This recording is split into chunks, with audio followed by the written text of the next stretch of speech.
Tuhan hari ini terambil dari Mazmur pasal 127 mulai dari ayat 1 sampai dengan ayat yang kedua. Jikalau bukan Tuhan yang membangun rumah, sia-sialah usaha orang yang membangunnya. Jikalau bukan Tuhan yang mengawal kota, sia-sialah pengawal berjaga-jaga. Sia-sialah kamu bangun pagi-pagi dan duduk-duduk sampai jauh malam, dan makan roti yang diperoleh dengan susah payah. Sebab ia memberikannya kepada yang dicintainya pada waktu tidur. Cukup menarik kebenaran firman Tuhan ini Bapak Ibu.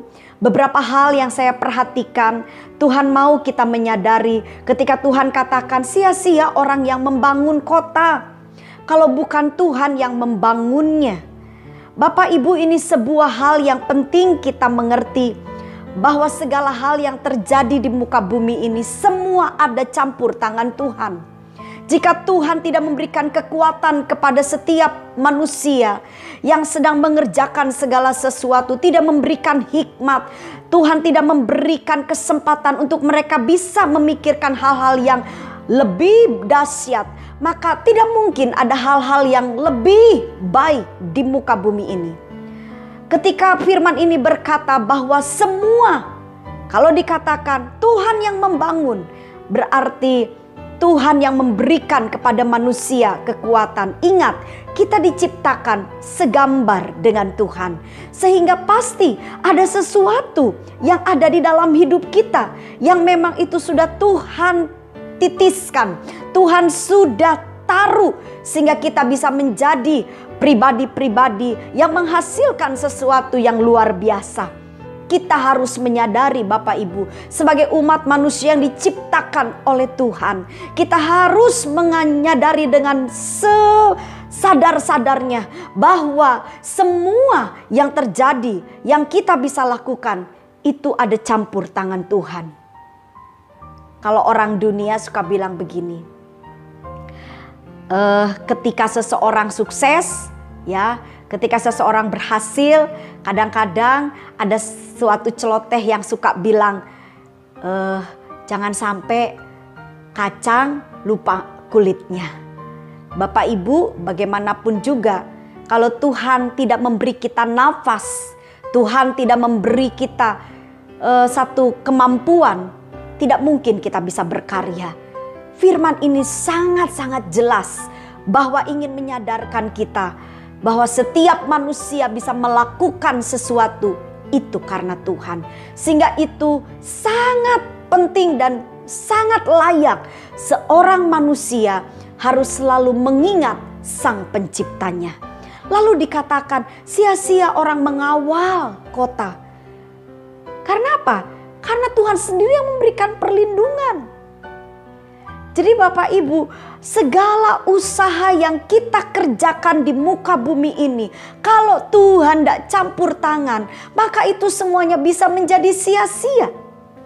Nah, saya tertarik sekali ketika membaca ayat yang kedua, dikatakan bahwa Tuhan memberi, memelihara, memberkati seseorang kepada siapa? Kepada yang dicintainya.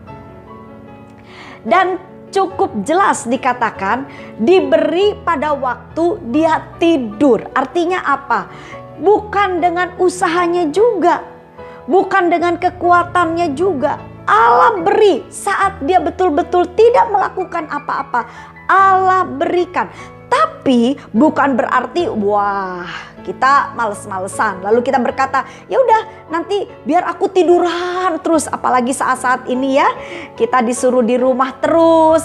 Lalu kerjaan kita tidur. Kita tidak melakukan apa-apa. Ya maaf Bapak Ibu, Tuhan juga tidak suka orang malas. Jadi maksudnya apa di sini? Mari kita perhatikan kalimat yang begitu penting dikatakan. Tuhan memberikannya pada mereka yang dicintainya. Jadi Bapak Ibu, usahakan hidup kita dicintai oleh Tuhan. Mungkin Bapak Ibu berpikir, bukankah firman Tuhan menyatakan bahwa cinta Tuhan itu besar? Jadi Tuhan mencintai kita itu bukan karena ada apa-apanya dalam hidup kita. Memang dari awalnya Tuhan sudah cinta, benar. Tapi cinta itu tidak bisa bertepuk sebelah tangan. Kalau Tuhan mencintai kita Bapak Ibu, maka cinta Tuhan itu harus direspon oleh kita. Nah, bagaimana kita bisa menggambarkan kalau seseorang saling mencintai dan bagaimana tumbuhnya sebuah cinta yang sehat? Bapak Ibu, saya selalu merenungkan, dan satu kali ketika saya sedang belajar untuk mengasihi Tuhan, saya mulai mengerti bahwa kalau saya mengasihi Tuhan, saya harus menjauhi segala larangannya dan saya harus melakukan segala perintahnya. Jadi Bapak Ibu Saudara sekalian, mari mulai dari hari ini responi cinta Tuhan. Saya sangat percaya sekali Bapak Ibu, Tuhan memang mencintai kita tanpa batas. Ya, kalau dikatakan kasih agape, itu kasih yang betul-betul luar biasa.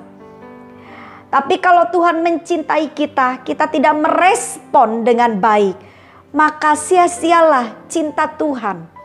Sebab itu firman Tuhan berkata begini, bukan kurang panjang tanganku tidak bisa menolong engkau. Kadang cinta Tuhan yang besar ingin menyelamatkan saya dengan Bapak Ibu, ingin memberkati kita semua. Tapi karena respon kita yang tidak baik, itu yang menjadi penghalang kehidupan kita yang betul-betul jauh dari perintah Tuhan. Hidup kita yang penuh dosa, itu yang merintangi cinta Tuhan. Betul-betul nyata dalam hidup kita. Bapak Ibu, saya percaya setiap hari, setiap waktu, firman akan menjadi pelita dalam perjalanan hidup kita. Mari Bapak Ibu, biarlah kita dengan lebih sungguh-sungguh lagi belajar untuk kita benar-benar merespon cinta Tuhan yang besar. Ingat Tuhan katakan, Tuhan memberi itu semua. Apa yang Tuhan berikan? Pemeliharaan. Hari-hari ini dunia sangat khawatir. Bahkan hari-hari ini banyak orang mulai stres dengan kondisi yang ada. Tapi ingat, Tuhan berjanji setiap orang yang dicintainya akan dipelihara oleh Tuhan dengan cara yang ajaib.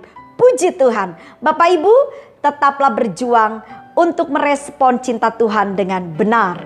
Lakukan apa yang Tuhan mau dan jauhi apa yang Tuhan tidak suka. Amin. Tuhan Yesus memberkati.